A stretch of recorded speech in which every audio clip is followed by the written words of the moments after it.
শিক্ষক মৃত্যুকাণ্ডের ঘটনায় আইনের হাত থেকে নিষ্কৃতি পাবে না অপরাধীরা। উদয়পুরে নিহত শিক্ষকের বাড়িতে গিয়ে রবিবার একথা বললেন মুখ্যমন্ত্রী ডাক্তার মানিক সাহা। সম্প্রতি মন্দিরনগরে উদয়পুরে ঘটেছে শিক্ষক খুনের ঘটনা। অভিযোগ, শিক্ষক অভিজিৎ দেকে ডেকে নিয়ে অমানবিকভাবে মারধর করে কতিপয় লোকজন। অমানসিকভাবে শিক্ষককে মারধরের পর পুলিশের ভূমিকা নিয়েও ওঠে প্রশ্ন।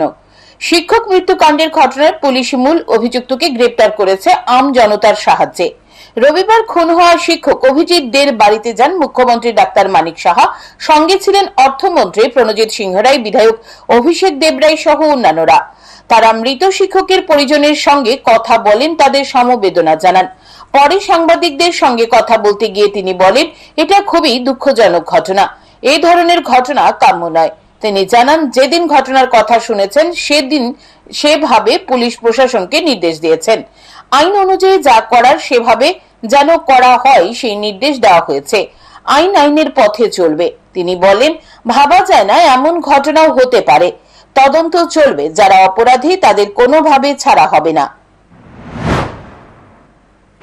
এবার আইন আইনের পথে চলবে।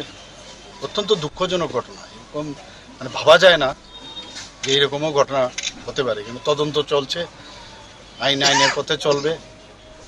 এবং যদি যে কালপ্রিট বা যারা কালপ্রিট তাদেরকে কোনো অবস্থায় আমি মনে করি যে আইন থেকে ওরা নিষ্কৃতি পাবে না।